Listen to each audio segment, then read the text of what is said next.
बच्चू कडू यांच्या नेतृत्वात प्रहार वाहन चालक मालक संघटना यांची महाराष्ट्र कार्यकारिणी बैठक व वाहन चालक मालक यांच्या विविध मागण्यांच्या पूर्ततेसाठी दिनांक 18 जुलैला शासकीय विश्रामगृह येथे महाराष्ट्र राज्य आढावा बैठक घेण्यात आली। या बैठकीमध्ये 19 ऑगस्ट रोजी महाराष्ट्रातील सर्व वाहन चालक मालक हक्क परिषद सांस्कृतिक भवन येथे आयोजित केली असून यामध्ये महाराष्ट्रातून प्रहार वाहन चालक मालक संघटनेचे पदाधिकारी कार्यकर्ते उपस्थित राहणार आहे। महाराष्ट्रात 60 लाखांच्या वर वाहन चालक मालक असून त्यांचा उदरनिर्वाह वाहतुकीवर चालतो, परंतु काही आरटीओच्या नियमामुळे त्यांना समस्या निर्माण होते। वाहन चालक असंघटित म्हणून त्यांची गिनती केल्या जाते। त्यांच्या समस्याला न्याय मिळवून देण्यासाठी त्यांच्या मागण्यांसाठी प्रहार जनशक्ती पक्षाचे संस्थापक बच्चू कडू यांच्या नेतृत्वात 19 ऑगस्टला संत ज्ञानेश्वर सांस्कृतिक भवन येथे हक्क परिषदेचे आयोजन करण्यात आले आहे। तर महाभारतामध्ये श्रीकृष्णाने जे भूमिका घेतली होती तेच वाहन चालक आता सध्या या सगळ्या राजकारणामध्ये अतिशय दुर्लक्ष आहे।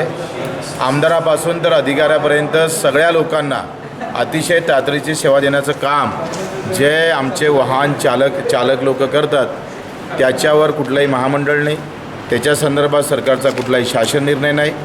सरकारला यांचं अस्तित्व अजूनही सरकारनं मान्य केलं नाही। देशभरामध्ये आणि राज्यात तरी किमान 50 ते 60 लाखाच्या वर हे चालक मंडळी असताना सुद्धा या सगळ्या असंघटित कामगार म्हणून याची साधी घोषणा व्हावी।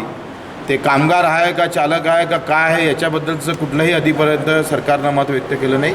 यामध्ये नागपूर, औरंगाबाद, अकोला, अमरावती सोबतच यवतमाळ, चंद्रपूर, भंडारा, माहूर यासारख्या जिल्ह्यातून वाहन चालक मालक उपस्थित राहणार आहेत। त्याचसोबत प्रहार वाहन चालक मालक संघटना अमरावती यांच्या ट्रॅफिक संबंधित विविध मागणी समस्यांवर सांस्कृतिक भवन ते आरटीओ विभागावर मोर्चा काढण्यात येणार असल्याची माहिती वाहन चालक मालक संघटनेच्या वतीने बैठकीदरम्यान देण्यात आली आहे।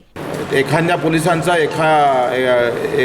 थोडीशी रिकव्हरी कमी झाली का लगेच त्याच्यावर कारण नसताना पावत्या फाडणं, त्याला त्रास देणं, एका इकडे सरकारमध्ये नोकऱ्या देण्याची ताकद नाही आणि स्वतः काही रोजगार निर्माण करतं तर त्यालासुद्धा प्रचंड आडखटे एका इकडे आणल्या जातं। याच्यावर एक प्रहार म्हणून आपण 19 ऑगस्टला एक वाहन चालक वाहन आणि मालक याच्या वाहन चालक मालकाची एक हक्क परिषद घेणार आहोत आणि त्या दिवशी उलटे वाहनं चालवून सरकारच्या हे नजरेत आणणार आहोत। या बैठकीत ट्रॅफिक नियमानुसार वाहन चालकाचे मोठ्या प्रमाणावर नुकसान होत आहे। त्याचसोबत अचलपूर परतवाडा या रस्त्यावरील वाहन चालक मालकांना ट्रॅफिक पोलीस त्रास देत असल्याचा मुद्दा बैठकीत उपस्थित करण्यात आला होता। दरम्यान बैठक सुरू झाल्यावर विदर्भातील 70 ते 80 वाहन चालक मालकांनी पिंटू दांडगे यांच्या मार्गदर्शनाखाली व बच्चू कडू यांच्या उपस्थितीत प्रहार जनशक्ती पक्षात प्रवेश केला।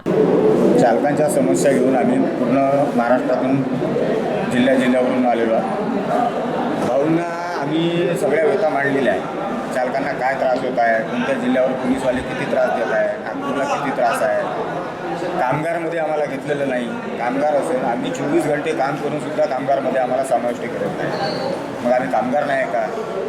या सगळ्या आम्ही नियोजन करून मुद्दे करून आम्ही भाऊंना दिलेले आहे। येत्या 19 तारखेला अमरावतीमध्ये जेवढ्या जास्त संख्येनं होईल 2000, 3000, 5000 एवढ्या गाड्या घेऊन आम्ही अमरावती शहरामध्ये येणार आहे। पूर्ण महाराष्ट्रात आंदोलनाची तयारी आम्ही केली। यामध्ये नागपूर, वर्धा, भंडारा, माहूर, वरुड, यवतमाळ, नेर, चंद्रपूर आदी जिल्ह्यांचा व तालुक्यांचा शहरातील वाहन चालक मालकांचा समावेश आहे। VCN news bureau, Amravati.